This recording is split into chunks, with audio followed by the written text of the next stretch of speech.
was a fantastic pickup. That was virtually over his head. Caught the last ring of the racket. Must have been 1 inch off the ground. Advantage. That's heartbreaking. What a fantastic point that was. Gives Woodruff another break point. Come on!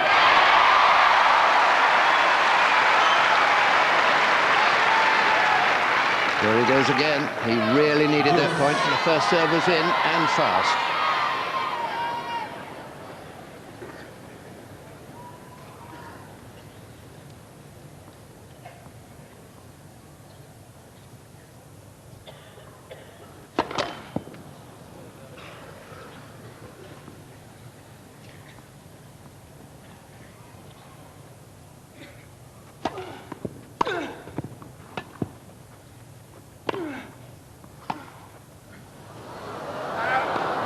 Advantage, Woodruff.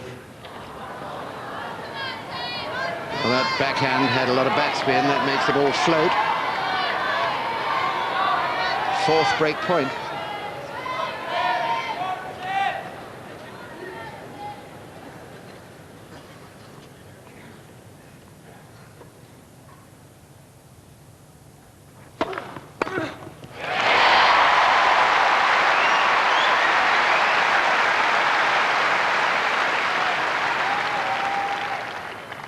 Deuce. Good tactical change there, serving to the forehand, avoiding that very dangerous backhand.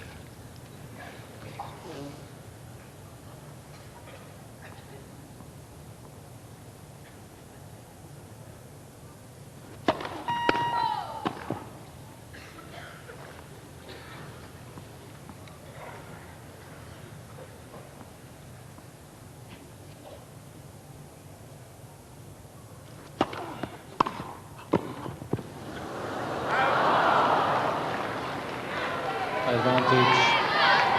Well, yet another great backhand return. He's got to ask the question, why is he continually going to the Woodruff backhand on the second serve? Perhaps he's just more comfortable with that serve. Feels he's going to get it in.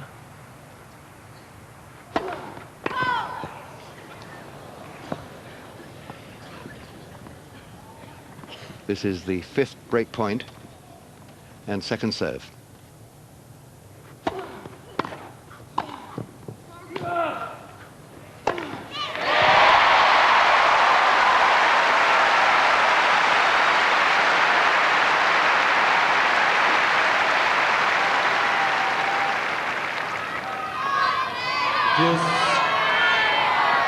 Not the best return that Woodruff would have hoped for. Henman closing very quickly, not letting the ball dip at all, setting up the easy smash.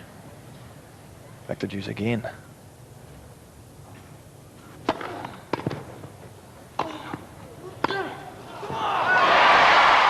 Yes, it's out.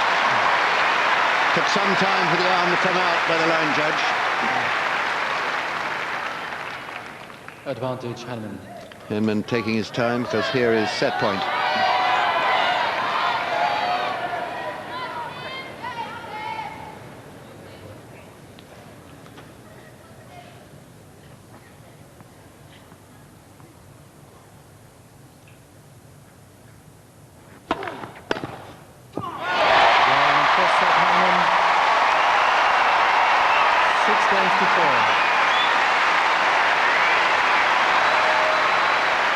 Well, Tim broke early in the second set, but Woodruff broke back, and at 3-2, the American leading 3-2, the referee came onto the court, wanted them to play one more game so that they'd probably finish level, but Tim didn't want to play on, and he persuaded Chris Woodruff to go off, so that's where it finished, and they'll be first on centre court tomorrow at 2 o'clock.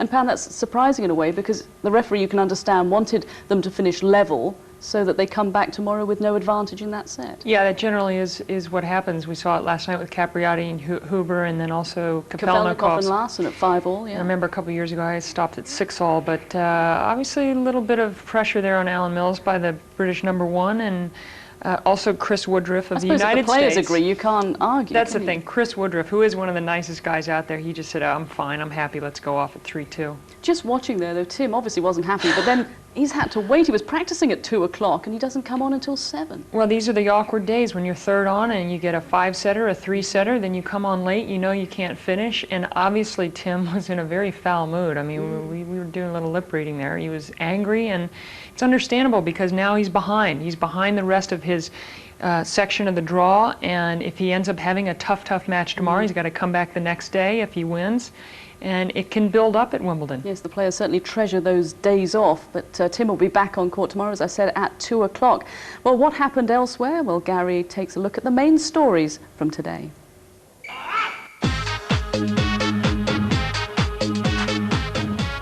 Danny Sapsford retires as a tennis pro when he loses.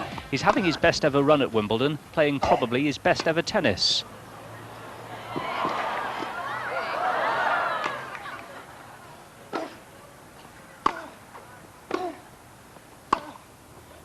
Now, is this shot of the day? Answer later.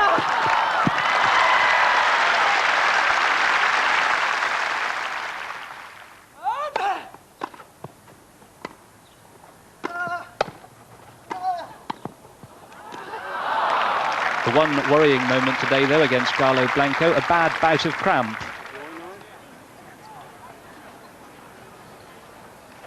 But Sapsford came through to win in 4 sets. His prize money now, a minimum £18,000. And all this for a player who came through 6 qualifying matches to get to the main draw. Next, it's Pete Sampras. 6-3, 6-4, 6-2. Yeah, it's been a long, hard road. The body's feeling it a little bit. I've been on the masseurs table tonight, and I'll probably be there again tomorrow. But hopefully, if he can stick me back together again for Friday, I'll give Pete a run. It will be Pete Sampras, assuming he wins. What would that be like? He would probably play on centre court, and you've said all along, once you lose, you're going to retire. That was quite a way to go out. Yeah, quite. That's right. It's definitely going to be my last Wimbledon. Obviously, if I could have the kind of honour of playing on centre court against Sampras, it would be a fitting end. So that's why I had a little bit more pressure on today's match. That was always at the back of my mind.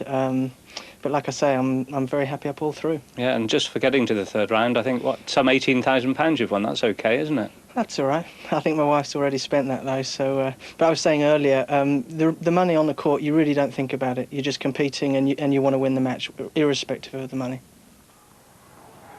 Jamie Delgado was another player to battle his way through qualifying, but his singles campaign came to an end against Frenchman Sébastien Grosjean. The score 6-2, 6-2, 7-6.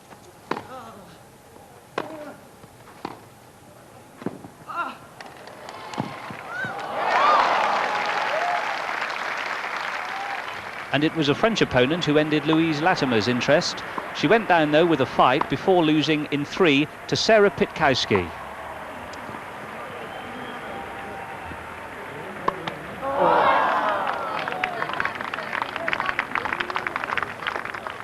Now, Karen Cross was the first winner at Wimbledon 99, but her defeat means that Britain now has no representative in the women's singles.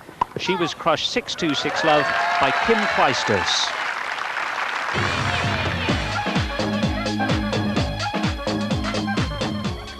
Pete Sampras, having come through 2 rounds and having won at Queen's, believes he's peaking just nicely here at Wimbledon. Sébastien Leroux of Canada was the opponent. Sampras still to drop a set, 1 in 3, bring on Danny Sapsford. Not since 1987 had all 16 men's seeds negotiated the first round, but the first second-round casualty was Spain's Felix Mantilla, the number 16. The American Paul Goldstein won in 4 sets.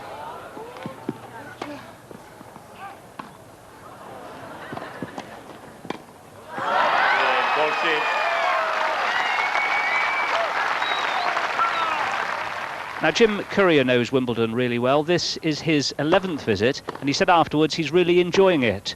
Carlos Moya was his opponent. They slugged it out over 5 sets. And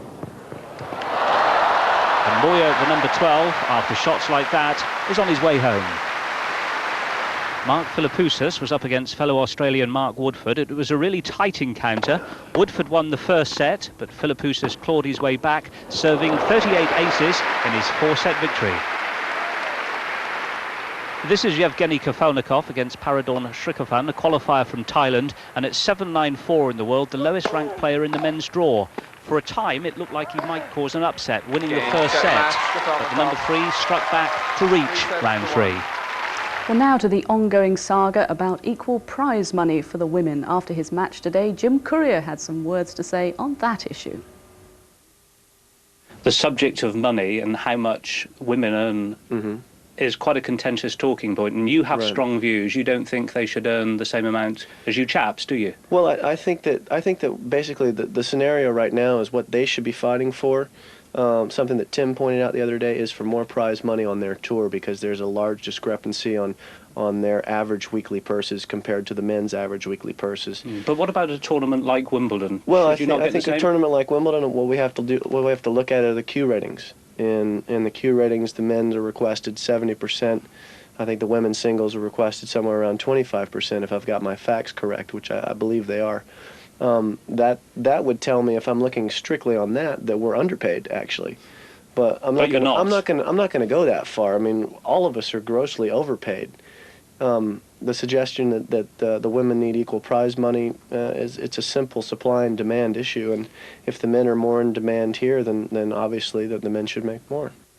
Well, Pam, I think I know where you stand, because your necklace today has the little equal sign for equal prize money. But what do you think about Jim's comments there? I mean, he does have a point here at Wimbledon, because the men's tickets are more in demand.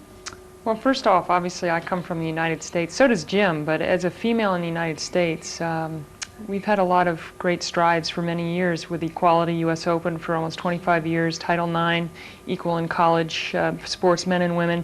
World Cup soccer going on, 79,000 show up for a female soccer match in this country. You didn't even know if the English women were in the draw or not. So culturally, it's a big difference. Culturally, it's enormous. And that's, you know, I just feel that we come through the gates as athletes going for the same title. We have the same job. But in some ways, it's not in some ways, it's not the same job, because this is about entertainment, and it's about putting people in the seats. Who wants to sit in the seats to watch those matches? Well, I think, frankly, I do think it is the same job, because everybody trains the same. Steffi Graf winning Wimbledon, or Boris Becker winning Wimbledon. I'm not saying the jobs, but it is about entertainment. It's about who will sell out. So who, like last year, the Ivan Izovich Krajicek 13-11 in the 5th. There were a lot of people that quite like 13-11 in the 5th. There's a lot of people that hate that kind of big serving. There's a lot of different opinions now on what they like in tennis. And the women actually have a very strong product now. It's getting stronger and stronger.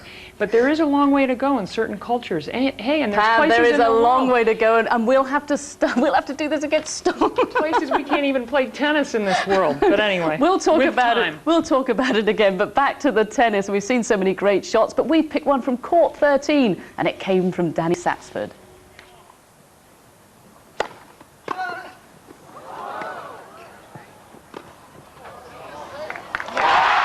Spectacular. Great win for Danny. This is the centre court order of play, different from what we gave earlier. Tim Henman first on court to finish his match with Chris Woodruff, then Lindsay Davenport against Karina Habsudova, and Nicholas Keeper against Boris Becker. They don't particularly get on, so that could be an interesting one.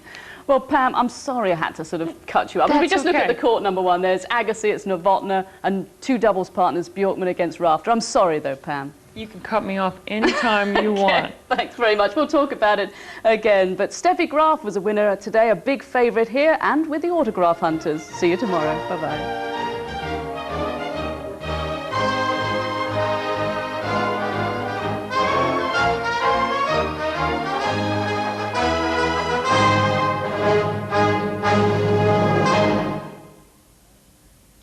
And you can catch up with the news from the courts on the BBC's Wimbledon website. All the scores and live commentary